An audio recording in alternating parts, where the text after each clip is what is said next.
आज आज जो हमारा टॉपिक है वो शोल्डर इम्पीचमेंट सिंड्रोम ही है। हम उस पर थर्ड पार्ट यूज़ कर रहे हैं कि आप जब उसकी ट्रीटमेंट कर रहे हो तो उस वक्त आप थोरेसिक की एक्सटेंशन को कैसे इंप्रूव कर सकते हैं, मीन्स कि थोरेसिक की मोबिलिटी को कैसे इंप्रूव कर सकते हैं। ठीक है, आप लोगों को पता है बाल मैकेनिकली अगर हम ऐसे करें कि मैं इसको झुका दूँ, ठीक है, इस पोजीशन में बैठा हुआ, अब मैं कहता हूँ कि इसको दोनों हाथों को ऊपर लेके जाओ। अब जब ये ऊपर लेके जा रहा है, देखिए रेंज लिमिटेड है, वापसी लेकर आओ। और अब मैं कहता हूँ सीधे होकर बैठो, बिल्कुल स्ट्रेट, एक्सटेंशन दे दिए थोड़ा सी, अब उठाओ। तो अब देखिए ये पूरा पीछे तक हाथ लेके जा रहे हैं। तो ये इससे पता चल रहा है कि आप बायोमैकेनिकली जो है, जब भी शोल्डर की एलिवेशन होती है, थोरेसिक की एक्सटेंशन साथ में चाहिए होती है हमें।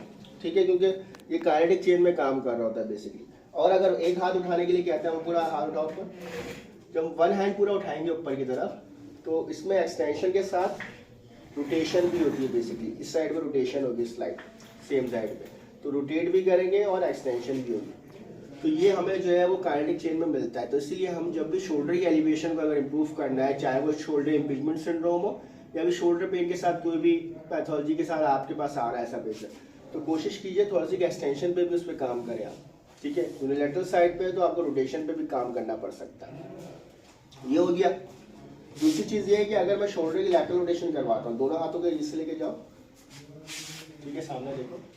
जब शोल्डर की लैटरल रोटेशन करवाई जाती है, कुछ सूरत में भी देखें थोड़ा सा की एक्सटेंशन आएगी। तो शोल्डर की लैटरल रोटेशन हो या एलिवेशन हो, दोनों जो साथ में हो रही है, एलिवेशन और लैटरल रोटेशन, वो क्या परफॉर्म करिए, आपके अपर थोरेसिक पे आपके एक्सटेंशन परफॉर्म करें। तो हम अगर एक्सटेंशन को इम्प्रूव कर दें साथ में, तो उसके साथ हम शोल्डर इम्पीचमेंट को भी साथ में इम्प्रूव कर सकते हैं। अब शोल्डर इम्पीचमेंट में अगर हम हमारे पास एक केस आ जाए ऐसा कि जिसमें आपको थोरेसिक अपर थोरेसिक लेवल की एक्सटेंशन इम्प्रूव करनी है, तो आप क्या कर सकते हो बेसिकली कि पेन के लेवल तक आप इसको यूँ रखवा सकते हो, हाथ दूसरा हाथ भी ऊपर रखो गर्दन के पीछे, ठीक है, यूँ मिला सकते हो। गुड। लैटरल व्यू से अगर आप दिखा दें इसको तो अच्छा हो जाएगा। आपने इस तरीके से ऊपर लेके जाना है, ठीक है। तो मैं एक्टिवली करवाऊंगा इसको और मैं यहाँ से असिस्ट कर रहा हूँ। Good good good good good good good good good. अब इसी पोजीशन को मैं अपने लेफ्ट हैंड से रेजिस्ट कर सकता हूँ। अब देखो ऊपर की तरफ, अब यहाँ से मैं रेजिस्ट कर रहा हूँ लेफ्ट हैंड से। Good good good good good. इसी के साथ मैं यहाँ पर राइट हैंड से रेजिस्ट कर सकता हूँ और यहाँ लेफ्ट हैंड से। चलो ऊपर देखो, वेरी गुड। तो ये पोजीशन आप यूज़ कर सकते हैं। दूसरा इसी में ही जो है आप इसी लेवल पर रख के आप, तो आप कॉन्ट्रालैटरल साइड पे रखवा सकते हैं इस तरीके से, ठीक है। और आप उसको पेशेंट को कह सकते हैं, आप छत की तरफ देखो और सीने को निकालो, सीने को निकालो। गुड। ये एक्सरसाइज सिंपली करवाएं, एक्टिव। तो ये तो हो गया इन सिटिंग। अब आपको क्या है, अगर पेशेंट ऐसा है कि वो एक्सटेंशन नहीं कर पा रहा है इसके साथ भी, इस पोजीशन के साथ भी, तो आपको थोड़ा सा मोबिलाइज भी करना पड़ सकता है। आप पिलो के ऊपर लिटा सकते हैं, जैसे पिलो है, इसके ऊपर थोरेसिक लेवल रखो, सीधा लेटना है तो फाइन, ठीक है। ये रखो, हाथ को ऐसे रखो और इसको शोल्डर को पीछे लगाने की कोशिश करो, ठीक है। इस तरीके से आप स्ट्रेच करवा सकते हैं। बैक मेजर स्ट्रेच होगा, एंटीरियर मसल सारे स्ट्रेच होंगे और अपर लेवल पे जो है, अपर थोरेसिक लेवल पे आप एक्सटेंशन को इम्प्रूव कर सकते हैं। ग्रेविटी असिस्टेड है ये मूवमेंट, तो एंटीरियरली स्ट्रेच फील हो रहा है और पोस्टीरियरली स्लाइड मोबिलाइज हो रहा है अपर थोरेसिक रीजन, ठीक है। इसको आप यूज़ कर सकते हैं। इसी मूवमेंट में आप ऐसे हाथ रख के पेशेंट को कह सकते हैं इस तरीके से लैटरल बाइंडिंग करें। गुड। अब इस डायरेक्शन में नेक को भी लेके जाओ, अब खुद से करो जरा, लेफ्ट, वेरी गुड, राइट। तो ये जो है वो लैटरल बाइंडिंग आप उसके साथ ऐड करवा सकते हैं। तो आप हर एक लेवल पे आप जो है वो चेंजेस कर सकते हैं। मुझे थोड़ा सा ऊपर लेके जाना है, लेवल चेंज कर दिया, अब मैं यहाँ पर लेके जाऊँ और मैं इस पोजीशन पे ये वाली एंगल में करूँ। तो हर एक लेवल पे आप चेंजेस करवा सकते हैं। आप पिलो यूज़ कर सकते हैं, टॉवल का रोल बना के यूज़ कर सकते हैं। एक ही एक्सरसाइज हो गई, ठीक है। दूसरा मैंने कहा था जब यूनिलैटरल पेन आता है, जब हाथ उठाते हैं तो सेम साइड पे रोटेशन होती है जिस साइड पे आप हाथ उठाएंगे, ठीक है।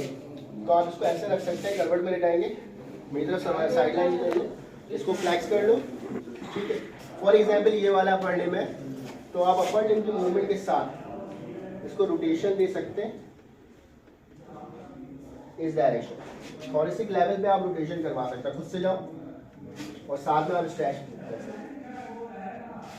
ये एक्सरसाइज बहुत इंपॉर्टेंट है, बहुत इफेक्टिव है, जहाँ पर आपको थोरेसिक रोटेशन और थोरेसिक एक्सटेंशन में इम्प्रूव करना है। स्कैपुलर प्लेन में लेके जाओ, पूरा यहाँ पे लेके जाओ, गुड, और स्ट्राइक वापसी। ठीक है, आप स्ट्रेच के लिए यूज़ कर सकते हैं, ये रजिस्टर्ड पैटर्न में भी करवाया जा सकता है। अब ये तो हम जा रहे थे स्पेसिफिक लेवल पे थोरेसिक की एक्सटेंशन आपने करवाई है। दूसरा अब जो है वो आप स्कैपुला और शोल्डर की मूवमेंट के साथ आप इसको थोरेसिक की एक्सटेंशन यूज़ करो तो और बेहतरी आएगी, यानी आप इसको और इम्प्रूव कर सकते हो।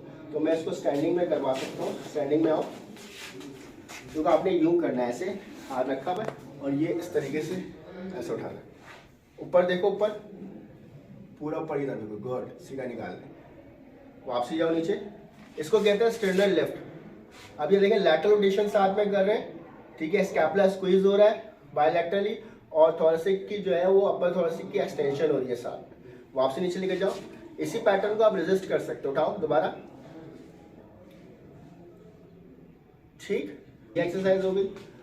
ये बायलैटरली आप करवा रहे हैं, और यूनिलैटरल में आप ये करवा सकते हैं शोल्डर डम एक्सरसाइज कि आपने एक हाथ, एक पाँव आगे रखा और दूसरी कोनी लगाने की कोशिश की और उसको पीछे की तरफ लेकर गए, आपने कैन को खाली कर दिया, कैन भरा और कैन खाली कर पीछे की तरफ। अब ये करके दिखाओ जरा, लेफ्ट को अब फ्लैक्स करो, लेफ्ट को फ्लैक्स करो, गुड, एल्बो लगाओ, एल्बो फ्लैक्स होगा आपका, एल्बो लगाओ उस पर, ठीक है, और वापस, गुड।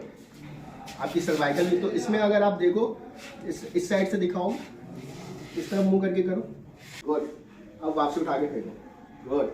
अब आप ये देखें इसमें लैटरल रोटेशन हो रही है, ठीक है, उसके साथ स्कैपुला स्क्वीज हो रहा है, पीछे पूरा पीछे एक्सटेंशन जा रही है, रोटेशन भी जा रही है साथ। तो ये अगर आप मूवमेंट करवाओगे तो ये आपके, ये कह रहे हैं कि काइनेटिक चेन में मूवमेंट हो रही है, शोल्डर की भी मूवमेंट हो रही है, आपके शोल्डर लैटरल रोटेशन भी हो रही है, स्कैपुला की भी मूवमेंट हो रही है, ठीक है, उसके साथ थोरेसिक एक्सटेंशन और रोटेशन भी ऐड हो रही है।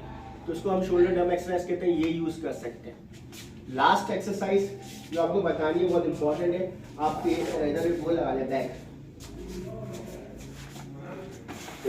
लगवाएं, ठीक है, इस तरीके से रखिए और अपने पाँव को आगे कर लें,